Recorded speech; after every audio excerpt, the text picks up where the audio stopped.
Konnichiwa and welcome to episode 4 of the Leadership Japan podcast, and I am your host in Tokyo, Dr. Greg Story, president of Dale Carnegie Training Japan, and much more importantly, you are a student of leadership, highly motivated to be the best in your business field. Today, we are going to discuss whether you are people smart enough or not. Success is usually thought to be built on a combination of personal attributes such as intelligence, technical knowledge, street smarts, hard-won experience, usually built on failures from pushing too hard, guts, and tenacity. Now, varsity halls offer a vast array of academic knowledge, information, insights, concepts, theories, tomes, technology, and debate. Company education is usually focused on producing detailed product knowledge and navigation clarity around the organizational labyrinth. Tick the boxes on all of these, and you're off to the races for career progression. Trouble usually starts, though, when they recognize you and start to expect leverage from your personal abilities. Leverage means not just what you can individually contribute, but your capacity to get contribution from others they have placed in your charge. As the old saw goes, all of our troubles in life walk on two legs and talk back. Hey, welcome to management. If you're a powerhouse, a total workaholic, pounding out 100 hours every week, your 5 staff working 40 hours a week are doing twice as much as you are. By the way, if you are putting in 100 hours a week, we need to talk. The tricky part, though, is you got recognized for your personal qualities, which, quite frankly, you are depressed to discover are not universal within your team. You might even become a Theory X manager who sees the glass as very much half full. You have become a legend at finding faults and shortcomings in your team. You perceive them as useless. They can't be trusted. They're lazy. They make mistakes all the time. They don't take responsibility. They don't have the required commitment, etc., etc.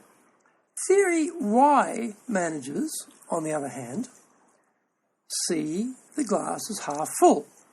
They see their people as decent, capable, honest, doing their best, wanting to succeed, etc. McGregor, who termed Theory X and Y, concluded that how you see your team is what you will create for yourself. Uh-oh. This means we really have to be careful about our own attitude. More than worried than about our staff's attitude.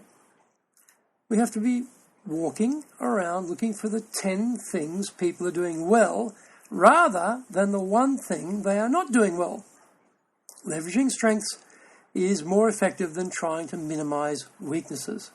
Gotcha, however, is a popular pursuit for bosses. They really enjoy finding fault and spend their time whining into their beers about what a pitiful deck they've been dealt back at the office. Could they themselves be part of the problem? Impossible, they believe. Why, they are in this position of leadership, accountability, and responsibility because they are superior. If this is you, by the way, get ready for 200-hour work weeks. You'll have no leverage and will have to do all the work.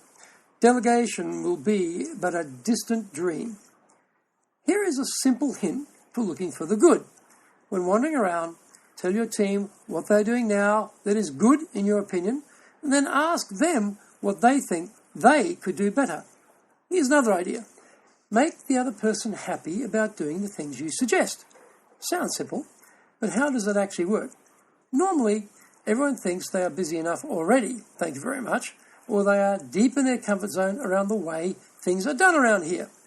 Usually the boss's suggestion represents more work or doing things differently. Neither considered particularly attractive prospects. So how do we get people to engage? Instead of giving orders, we could ask questions. This self-discovery process leads to greater ownership and commitment to the execution of the task. We could break the task down to smaller pieces. Eat an elephant one bite at a time type of idea, and praise the slightest improvement and praise every improvement. It is too late to wait until the task is complete to tell people they did a good job. We need to be intervening part the way through to recognise and appreciate their efforts. We could follow Theory Y and give the other person a fine reputation to live up to.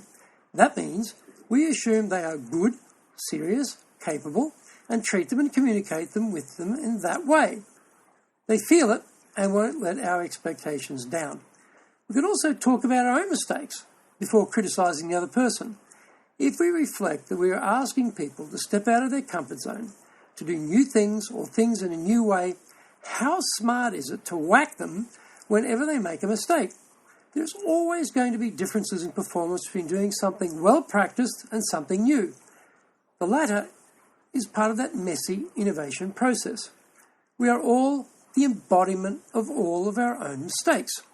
We gain experience by being able to discern what works and what doesn't, mainly by finding out the hard way.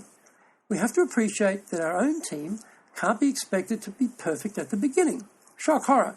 They will be just like we were at their level or stage. So, we should share the mistakes we made to show it as part of the normal learning process. We then plumb the depths of what was good and explore what we need to do better. Being smart is not enough.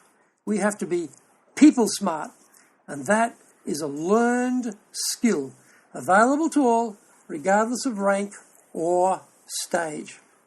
Congratulations on becoming smarter.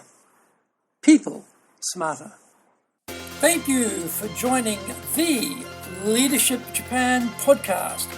If you'd like to access more great insights and information, then go to japan.dalecarnegie.com.